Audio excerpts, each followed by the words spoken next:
जय हिंद। कैसे हैं? उम्मीद करते हैं अच्छे होंगे। मैं भी अच्छे हूं।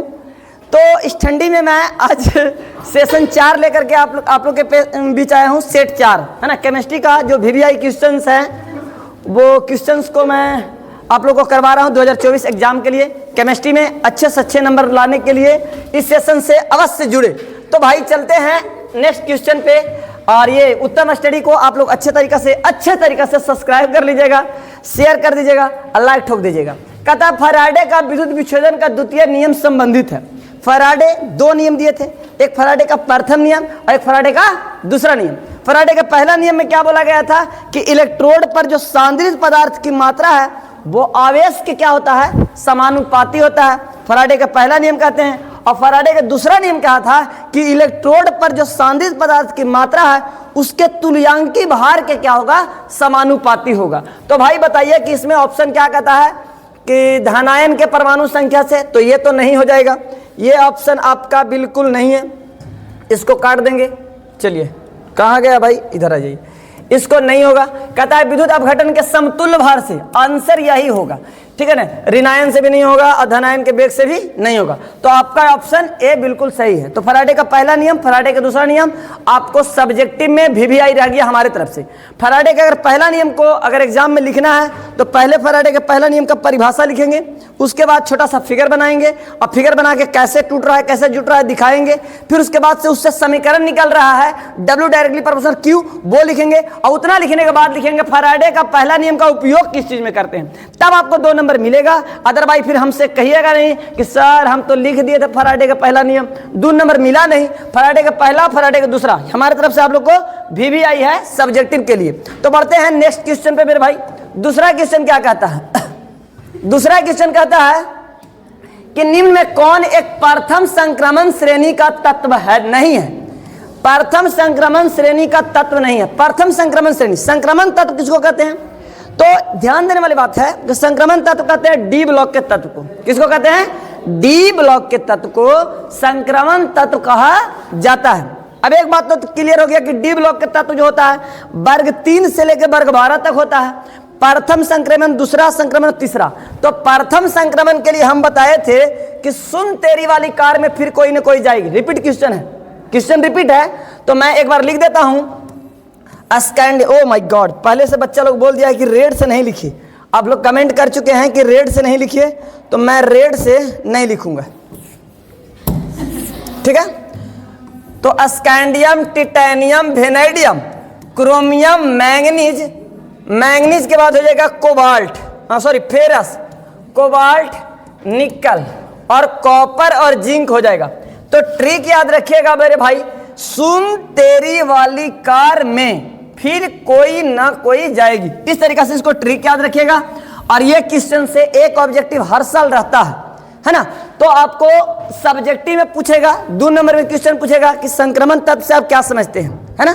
संक्रमण तत्व से क्या समझते हैं, तो आप लोग को बताना होगा कि संक्रमण तत्व D ब्लॉक के तत्व को संक्रमण तत्व कहते हैं। क्यों संक्रमण तत्व कहा जाता है? क्योंकि इसका D का जो कक्षक होता है वो खाली होता है, इसलिए संक्रमण कहते हैं, पहला। दूसरा कंडीशन कहते हैं कि S और P के बीच में पाया जाता है, इसलिए भी इसे संक्रमण तत्व कहा जाता है। तो भाई लोहा तो नजर आ ही रहा है, लोहा, क्रोमियम, निकल। तो आपका मैग्नीशियम जो है, ये मैग्नीशियम S ब्लॉक का तत्व हो जाएगा। क्या हो जाएगा मेरे भाई? S ब्लॉक का तत्व हो जाएगा। क्या? मैग्नीशियम। अब S ब्लॉक में भी 2 भाग में बांटा हुआ है।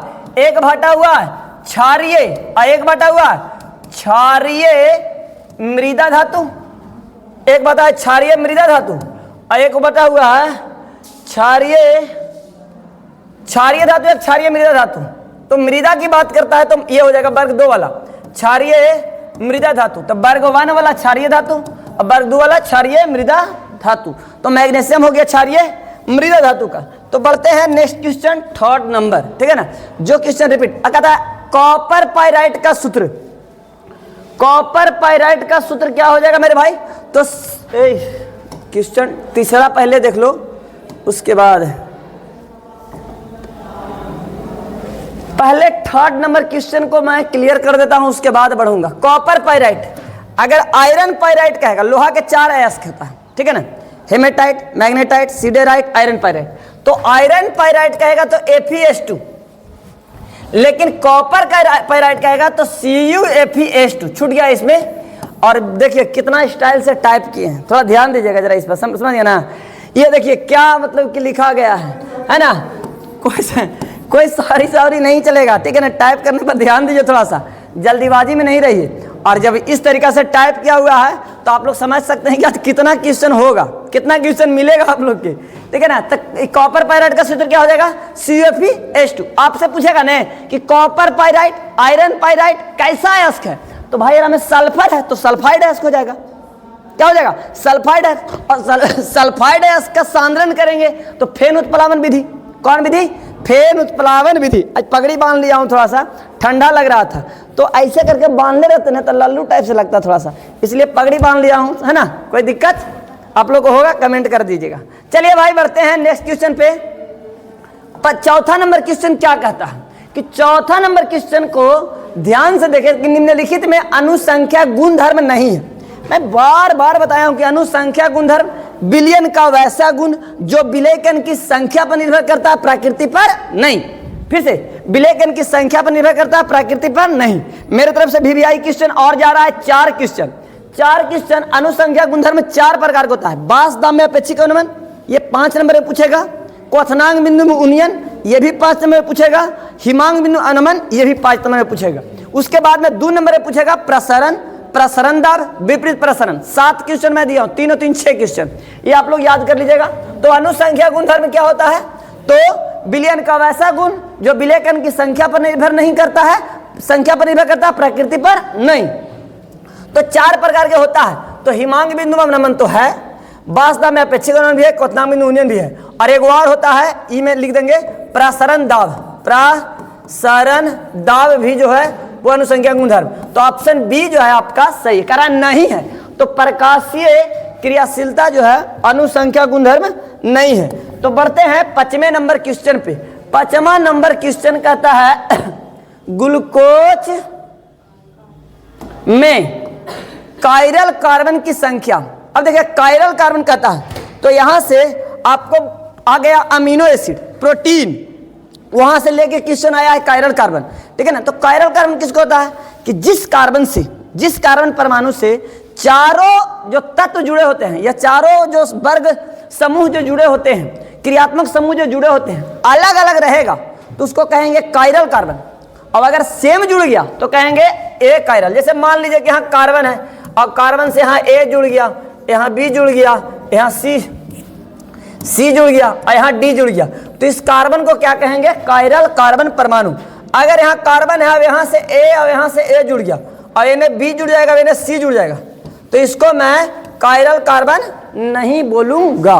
तो इतना बात तो समझ में आ गया होगा कि कायरल कार्बन किसको कहते हैं कि जिस कार्बन परमाणु से चारों समूह भिन्न भिन्न जुड़ा होता है उसको कहते हैं, क्या कहते हैं? Chiral carbon. अब कहता है ग्लूकोज। ग्लूकोज का सूत्र जानते हैं आप लोग, C6H12O6। ये भाई पूछ देता है कि ग्लूकोज का सूत्र बताइए, सुक्रोज का सूत्र बताइए, है ना, माल्टोज का सूत्र बताइए। तो ग्लूकोज का सूत्र, अब ग्लूकोज पर एक एंजाइम डाला जाता है जाइमेज, ये ऑब्जेक्टिव पूछ सकता है, जाइमेज, तो बन जाएगा इथाइल अल्कोहल। क्या बन जाएगा? इथाइल अल्कोहल बन जाएगा। तो आपसे पूछेगा कि ग्लूकोज पर कौन सा एंजाइम डाला जाए तो इथाइल अल्कोहल बनेगा, तो हम लोग बोलेंगे क्या? जाइमेज। चीनी का भी बता देते हैं, C12H22O11, ये चीनी का होता है ना। और चीनी पर डायस्टेज डालेगा तो ग्लूकोज बनेगा, चीनी पर इन्वर्टेज डालेगा, सुक्रोज डालेगा, माल्टेज डालेगा, वो सब बात अलग है। चलिए, तो कायरल कार्बन कह रहा है तो यहां से ग्लूकोज का 1 2 ऐसे, तो अगर बोला जाए कि ग्लूकोज में कितना होता है तो 4 और फ्रक्टोज में होता है 3। ग्लूकोज में कायरल कार्बन की संख्या 4 और फ्रक्टोज में कितना? 3। ग्लूकोज में कितना? 4 और फ्रक्टोज में 3। अगर देखिए इस प्रकार से अगर लिखा जाए, तुम आप लोग को बता देते हैं, ग्लूकोज जो है ना ये एल्डोज शुगर है, यहां से हो जाएगा double bond OH, OH H OH H OH, और यहाँ H हो जाएगा, फिर इधर भी H हो जाएगा और यहाँ हो जाएगा OH H OH H।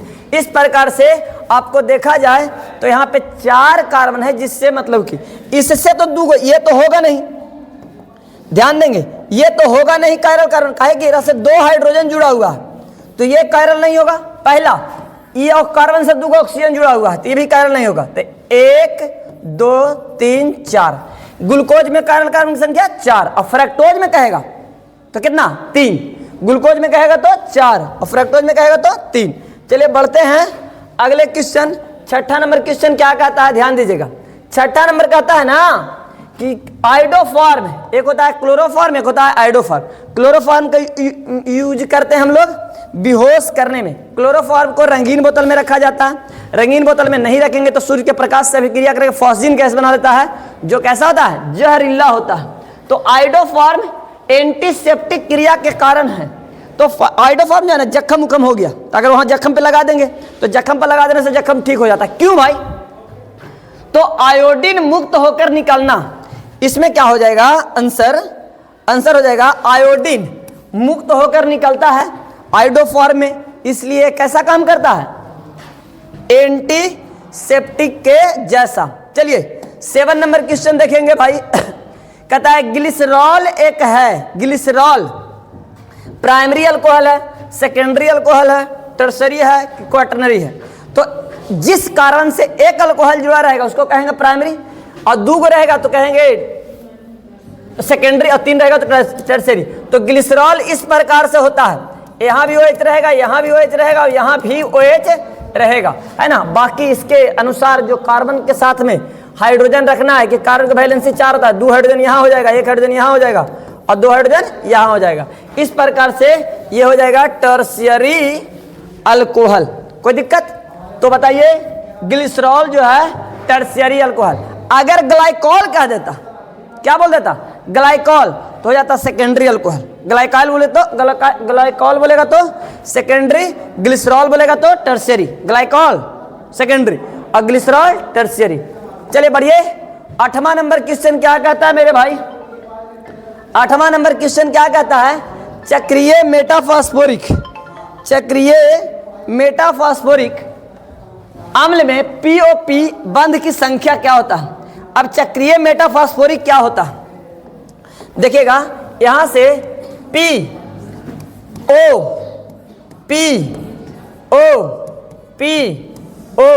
इस प्रकार से रहेगा, और यहां पे डबल बॉन्ड O और OH, यहां पे डबल बॉन्ड OH और डबल बॉन्ड OH इस प्रकार से रहेगा। तो POP बंध की संख्या कितना हो गया भाई, बताइए, 1 2 3, तो आंसर हो जाएगा 3। तो कहेगा चक्रीय मेटाफॉस्फोरिक अम्ल का सूत्र बताइए, तो कै गो फास्फोरस हो गया, तो लिखेंगे H3P3, O कितना हो जाएगा, 3 और 3 6 और 3 9, H3P3O9, H3P3O9। तो बढ़ जाए अगला क्वेश्चन पे।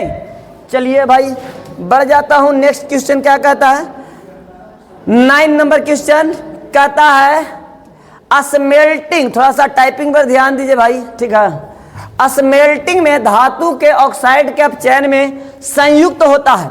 तो भाई संयुक्त होता है, अगर कहेगा स्मेल्टिंग में, स्मेल्टिंग क्या होता है कि जब अगर धातु का ऑक्साइड बन जाता है तो धातु का ऑक्साइड बन जाएगा, कैसे, जारन के द्वारा, निस्तापन के द्वारा। एक बात याद रखिएगा, जारन निस्तापन में अंतर, VVI क्वेश्चन है सब्जेक्टिव के लिए, तो जारन निस्तापन को आप लोग कर लीजिएगा। तो जारन और निस्तापन के बाद जब धातु का ऑक्साइड मिलता है तो उसको करते हैं प्रगलन। प्रगलन मतलब स्मेल्टिंग करते हैं, क्या करते हैं, स्मेल्टिंग। तो उसमें कार्बन के साथ भी कर सकते हैं और कार्बन मोनोऑक्साइड के साथ भी किया जा सकता है। कार्बन के साथ भी करूंगा और कार्बन मोनोऑक्साइड के साथ भी कर सकते हैं, तो ऑप्शन दोनों राइट है। हालांकि एग्जाम में कोई एक रहेगा, अगर दोनों रहेगा तो दोनों मारेंगे। चलिए भाई बढ़ जाऊं, ठीक है। अगला 10 नंबर क्वेश्चन कहता है, 10 नंबर क्वेश्चन देखिए, निम्नलिखित में कौन संघनक नहीं, संघनन होता है, संघनन बहुलक है। एक होता है योगशील बहुलक, एक होता है संघनन बहुलक। कि वैसा बहुलक जिसमें 2 या 2 से अधिक एकलक आपस में जुड़े उसको कहेंगे योगशील बहुलक।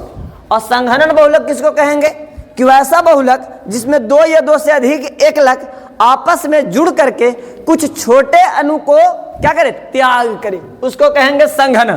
तो नाइलुन 6 हो जाएगा, क्या हो जाएगा, नाइलुन 6 अच्छा नहीं है कह रहा, एक बात और दिया था, संघनन बहुलक नहीं है तो हो जाएगा पॉलीटेट्राफ्लोरोइथिन, ये डेक्रोन भी हो जाएगा, ग्लिप्टल भी हो जाएगा, नाइलून 6 भी हो जाएगा।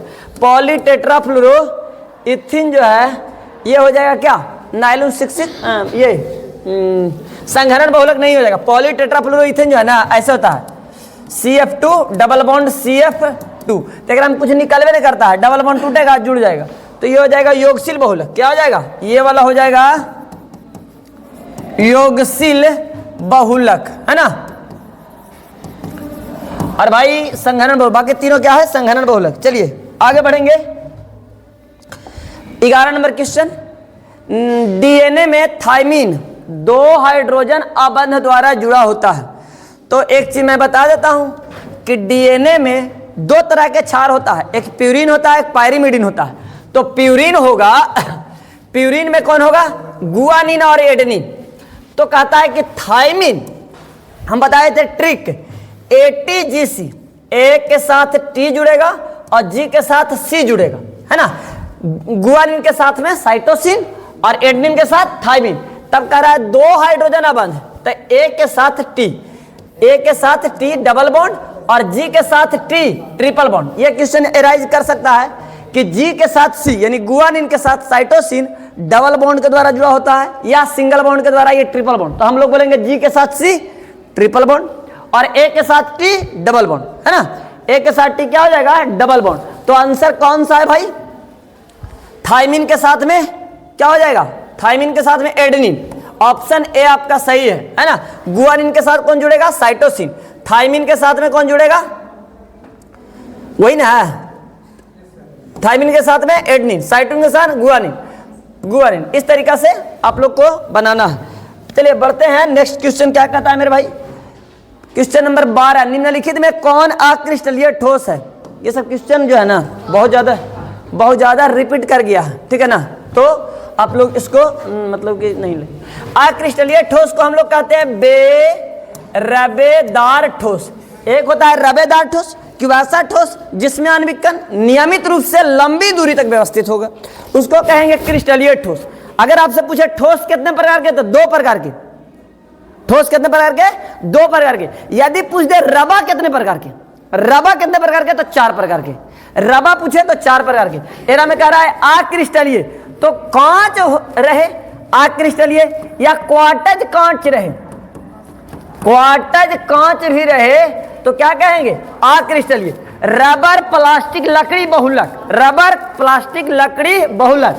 4 गो एरा में 4 गो 5 गो याद रखिए, बाकी क्रिस्टलीय के एग्जाम्पल याद नहीं करना है। रबर, अच्छा कर रहे हैं, जल्दी थोड़ा सा कर दे रहे हैं, ठीक है, टेंशन नहीं लीजिए, ज्यादा टाइम हो रहेगा। रबर, कांच, प्लास्टिक, रबर, रबर, कांच, प्लास्टिक, रबर, ठीक है ना। ये सब क्या हो जाएगा, अक्रिस्टलीय, है ना। चलो मेरे भाई बढ़ते हैं अगले क्वेश्चन पर। अगले क्वेश्चन पर कहता है कि बेरबेदार ठोस का उदाहरण है।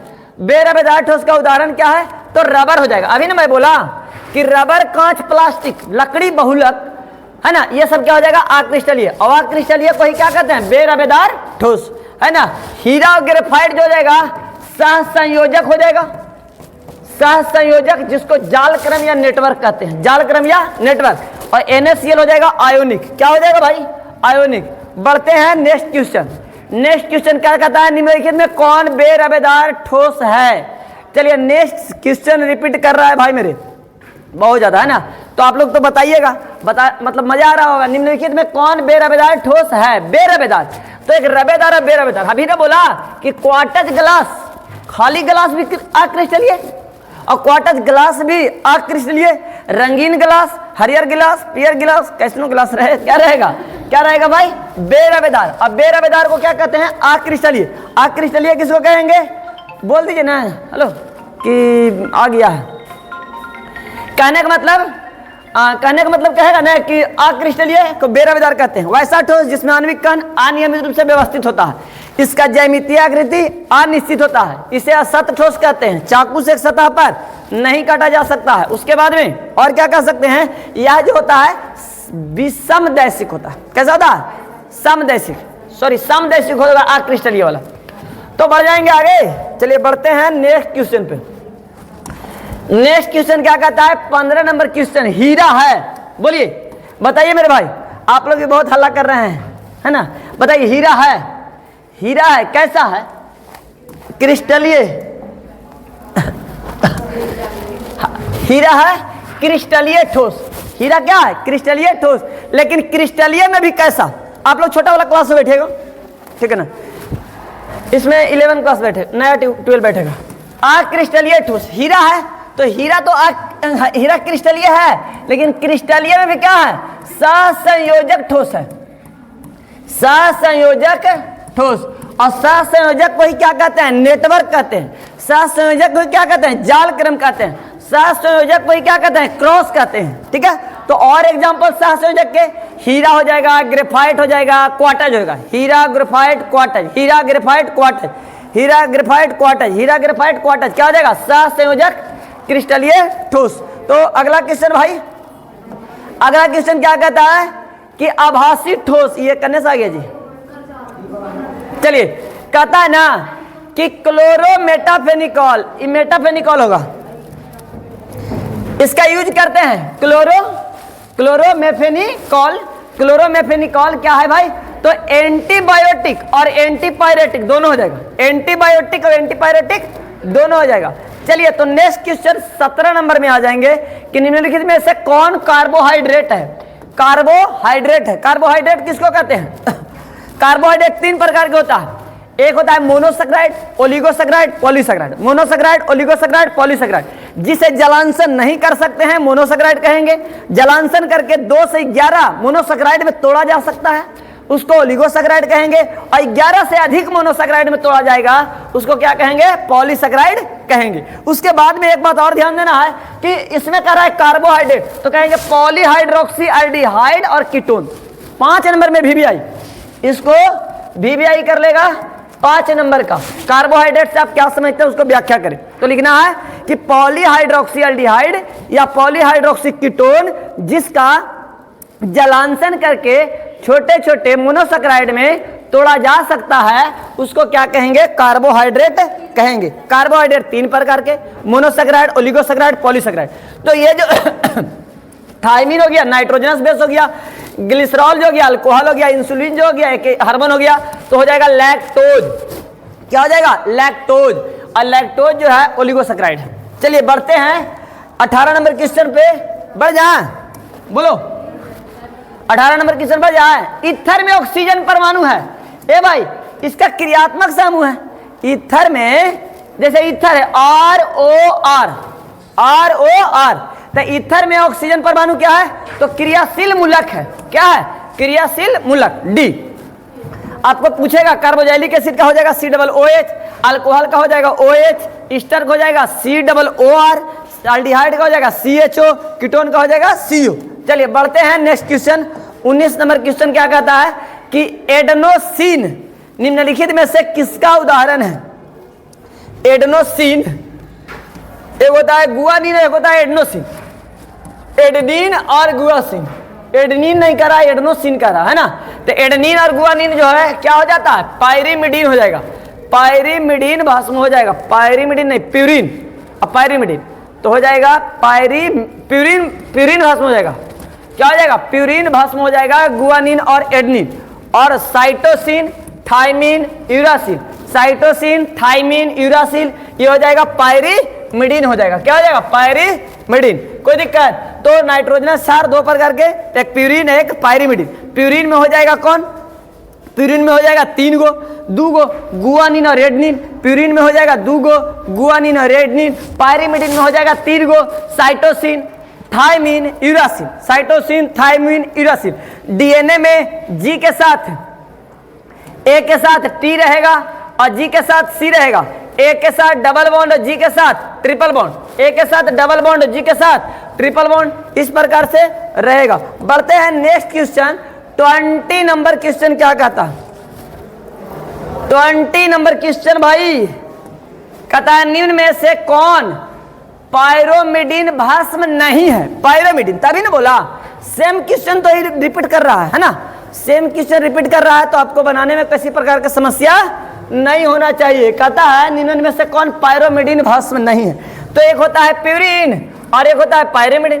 प्यूरिन होता है और एक होता है पायरोमिडीन होता है। तो प्यूरिन में गुआनिन और रेडनिन, पायरोमिडीन में साइटोसिन, यूरासिल, थायमिन। तो बताइएगा, कहता है कि पायरोमिडीन नहीं है, तो पायरोमिडीन नहीं है, हो जाएगा गुआनिन। क्या हो जाएगा मेरे भाई? गुआनिन। तो आज का सेशन यहीं पर तक समाप्त है। इस प्रकार से जो है, इसी प्रकार से जो है कि सेशन आपको लगातार बढ़ते जा रहा है। ये चौथा सेट था आज जो मैं करवाया, ये क्या था? चौथा सेट था। तो इसी प्रकार से लगातार आपको जब तक एग्जाम नहीं होगा लगातार आएगा, और सब्जेक्ट का भी मैं लाने का प्रयास करूंगा। अभी मैं अकेले खींच रहा हूँ, टीचर अभी थोड़ा सा दो जो टीचर हैं उनको जॉब हो गया है ना। हम आप लोगों को बताए थे कि फिजिक्स वाले टीचर का जॉब हो गया, प्लस में जो बायोलॉजी पढ़ाने वाले थे उनका भी टीचर में जॉब हो गया। ठीक है, तो कोई दिक्कत नहीं। Bye, love you, take care.